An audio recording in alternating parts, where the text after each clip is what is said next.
खुद को super power महाशक्तिशाली बताने वाला अमेरिका भीगी बिल्ली की तरह क्यों रिएक्ट कर रहा है? भीगी बिल्ली क्यों बन गया है? इतना डर क्यों रहा है? थर थर कांप क्यों रहा है? वो भी ईरान से, जिससे बिल्कुल शक्ति के साथ और आप कह सकते हैं रणनीति के साथ जंग लड़ने की योजना बना रहा है। वो ऐसे ऐलान जो है अमेरिका की तरफ से होते रहते हैं। अमेरिकी राष्ट्रपति जो बाइडेन अक्सर कहते हैं कि भाई ईरान को उसके किए का जो है भुगतान करना पड़ेगा, उसको हम जवाब देंगे, माकूल जवाब देंगे। ऐसी बड़ी बड़ी बातें, भारी भरकम शब्द जो है निकाले जाते हैं। लेकिन सबसे जरूरी बात कि अब जब सबसे बड़ा आपको कारण मिल गया है ईरान से बदला निकालने का, तो भी आप कह रहे हैं कि नहीं भाई नहीं, हम ईरान से जंग नहीं लड़ सकते हैं, हम ईरान से लड़ना नहीं चाहते हैं।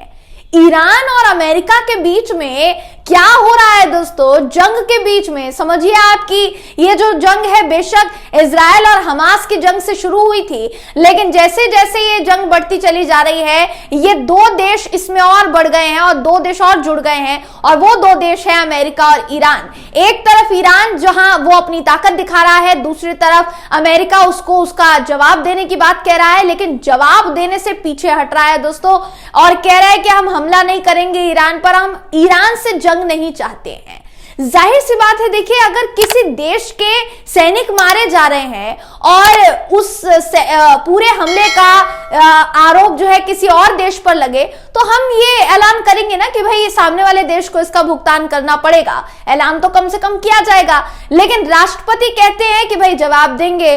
उनके दूसरे अधिकारी कहते हैं कि हम ईरान से जंग नहीं लड़ सकते हैं। चल क्या रहा है? अमेरिका इतना कपाया हुआ क्यों है दोस्तों? सवाल ये उठ रहा है, जिसका जवाब देने की कोशिश इस खबर में मैं करूंगी। आखिर तक मेरे साथ इस वीडियो में जरूर बने रहिएगा। नमस्कार दोस्तों, मेरा नाम है जयंती झा और आप देख रहे हैं दी कंटाप। दोस्तों बहुत ही ज्यादा जरूरी खबर और बहुत दिलचस्प खबर है, बहुत ही दिलचस्प खबर है। सोचिए कि ईरान पर आरोप लगा कि जॉर्डन में अमेरिकी बेस पर ईरान के जो संगठन थे, ईरानी संगठन थे, ईरान के समर्थन वाले, उन्होंने हमला किया और उस हमले में अमेरिका के 3 सैनिकों की मौत हो गई। अमेरिका के 3 महत्वपूर्ण सैनिक मारे गए। इस हमले के बाद अमेरिका बहुत बौखलाया। अमेरिका ने खुलकर कहा भाई कि चेतावनी देते हुए कि ईरान को इसका भुगतान करना पड़ेगा, हम जवाब देंगे, माकूल जवाब देंगे, उसका भुगतान किया जाएगा। लेकिन अब धीरे धीरे करके वो जो तेवर है अचानक से ठंडे पड़ गए दोस्तों।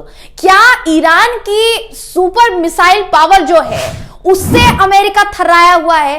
क्या तमाम जगह जहां पर उसने अपने बेस तैयार किए हुए हैं वहां ईरान की बढ़ती शक्ति से, ईरान के बढ़ते प्रभाव से अमेरिका डर रहा है? ये सवाल इस वक्त खड़ा हो रहा है दोस्तों। ये सवाल क्यों खड़ा हो रहा है ये आपको समझ में आएगा जब आप अमेरिका का पूरा बयान सुनेंगे। आपकी स्क्रीन पर देखिए, इस वक्त मैं आपको खबर दिखा रही हूं इस पूरे मामले से जुड़ी। क्या है खबर, इसको ध्यान से सुनिएगा, क्योंकि आपको यहीं से समझ में आएगा दोस्तों कि अमेरिका के दिमाग में क्या चल रहा है और वो ईरान से बदला ले पाएगा या नहीं। क्योंकि ले पाएगा या नहीं इसलिए बोल रही हूं दोस्तों, क्योंकि उसने खुद ही ऐलान कर दिया है कि हम जंग नहीं चाहते हैं। ये जो खबर है देखिए, कहती है कि ईरान ने अमेरिका को जॉर्डन में गहरा घाव दिया है। मिलिट्री बेस पर जो हमला हुआ, अमेरिका के 3 सैनिकों की जान चली गई, इसके अलावा 40 सैनिक घायल भी हो गए। लेकिन व्हाइट हाउस ईरान के साथ जंग होते नहीं देख रहा है। उसने ईरान में हमलों की संभावना से इनकार कर दिया, नहीं किया है। उसने कहा है, देखिए कि पत्रकारों से बात करते हुए नेशनल सिक्योरिटी काउंसिल के प्रवक्ता है जॉन किर्बी, इन्होंने कहा कि हम ईरान के साथ युद्ध नहीं चाह रहे हैं, हम सैन्य तरीके से संघर्ष नहीं चाह रहे हैं, हम यहां तनाव बढ़ाने के बारे में नहीं सोच रहे हैं। जॉर्डन में हमले के बाद अमेरिकी राष्ट्रपति जो बाइडेन ने क्या कहा था? उन्होंने कहा कि अमेरिका जवाब देगा। अमेरिका के राष्ट्रपति जो बाइडेन ने ईरान समर्थित जो समूह है उनको हमले का दोषी भी ठहराया था। अमेरिकी रक्षा विभाग ने ईरान समर्थित मिलिशियाई द्वारा किए गए हमले में मारे गए जो सैनिक हैं उनके नाम भी जारी किए। जो सैनिक मारे गए उनके नाम जो है विलियम रिवर, कैनेडी सैंडर्स और ब्रियोना मोफिट हैं। वो 781वीं इंजीनियर कंपनी के थे। ये जॉर्जिया में स्थित एक अमेरिकी सेना की रिजर्व यूनिट है। अब सबसे बड़ा सवाल यहाँ ये कि एक तरफ कहते हैं जो बाइडेन की अमेरिका जवाब देगा, दूसरी तरफ जॉन किर्बी कहते हैं कि हम जंग नहीं चाहते। सैन्य तौर पर हम जंग नहीं चाहते, किसी भी तरीके से हम जंग नहीं चाहते, लेकिन जंग ना चाहने के पीछे की वजह क्या हो सकती है दोस्तों, इस बात को समझने की अभी सबसे ज्यादा जरूरत है और वो समझाने की कोशिश देखिए मैं आपको करूंगी आगे। पहले आपको बता देते हैं जॉन किर्बी ने आगे और क्या कुछ कहा है। उन्होंने कहा कि अमेरिकी प्रतिक्रिया के लिए उपलब्ध विकल्पों पर विचार करना जारी रखेगा अमेरिका, लेकिन उन्होंने इसकी पुष्टि नहीं की कि क्या प्रशासन मानता है कि ईरानी शासन ने सीधे हमले का आदेश दिया था। सबसे बड़ी बात दोस्तों यहां ये कि अमेरिका का आरोप है बेशक कि ईरान के द्वारा हमला किया गया है, लेकिन अमेरिका के इस आरोप से ईरान ने साफ तौर पर इनकार किया है और उसका कहना है कि उसका इस हमले में कोई लेना देना नहीं है, उसका कोई हाथ नहीं है। फिर भी अमेरिका की तरफ से ईरान पर ही अभी तक आरोप लगाए जा रहे हैं, ईरान समर्थित संगठनों पर ही अभी तक आरोप लगाए जा रहे हैं। अब ये जो पूरा मामला है इसको लेकर पहले ईरान के विदेश मंत्रालय ने जॉर्डन में अमेरिकी अड्डे पर हमले में तेहरान के शामिल होने के दावों का खंडन किया था।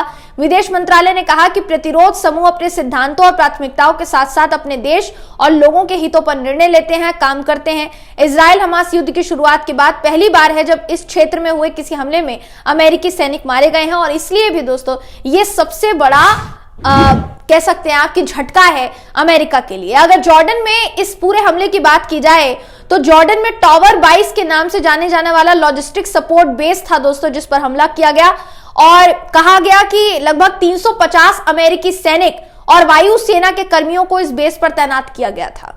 अमेरिका के रक्षा मंत्री लॉयड ऑस्टिन ने कहा कि अमेरिका अपने सैनिकों और अमेरिकी हितों की रक्षा के लिए सभी जरूरी कार्यवाही करेगा।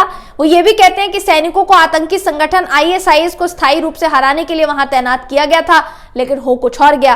तो ये जो हमला है इसमें बेशक ईरान ने अपना हाथ होने से इनकार किया है, लेकिन उस पर आरोप लगाते हुए भी अमेरिका उससे जंग मोल नहीं लेना चाह रहा है दोस्तों, दुश्मनी मोल नहीं लेना चाह रहा है। उसकी वजह क्या है अब इस बात को देखिए, आप समझिए। आपकी स्क्रीन पर आपको दूसरी खबर दिखा रही हूं जिसका देखिए कहना है कि ईरान के पास एक से एक घातक मिसाइलें हैं। ईरान अपने समृद्ध यूरेनियम के भंडार से कई हथियार बनाने में सक्षम है। ईरान के पास हजारों सटीक बैलिस्टिक मिसाइलें हैं। इसी के साथ साथ अमेरिका जानता है कि ईरान के खिलाफ चौतरफा ये युद्ध से यमन, इराक, सीरिया, लेबनान में नए मोर्चे खुल जाएंगे, जिन्हें पश्चिम में ईरान का रिंग ऑफ फायर भी कहा जाता है। यानी आप समझ लीजिए कि ये जितने जगह बताया जा रहा है दोस्तों, आप इराक, सीरिया की अगर खास तौर पर बात करेंगे तो ये जो दो जगह है यहां पर अमेरिका ने अपने सैन्य बेस भारी तादाद में बनाए हुए हैं। बीते दिनों भी जो हमले किए गए उसकी वजह से इराक में खासकर और सीरिया में जो अमेरिकी सैन्य बेस बनाए हुए थे अमेरिका ने, वो उसने खाली करने शुरू कर दिए थे। हमने आपको खबर भी दिखाई थी। वो भी कहीं ना कहीं ईरान का खतरा बताया गया, ईरान से डर बताया गया और अब बाकायदा उनकी तरफ से खुद ही कहा जा रहा है कि भाई हम जंग नहीं लड़ना चाहते हैं, सैन्य तौर पर हम इस जंग को नहीं बढ़ाना चाहते। तो वजह यही हो सकती है दोस्तों कि ईरान के सामने अमेरिका ने घुटने टेक दिए हैं। अपने इतने नुकसान के बावजूद भी और आरोप लगाने के बावजूद भी वो ईरान को जवाब देने में सक्षम नहीं है। ऐसा क्यों? आपकी नजर में इसका जवाब क्या है?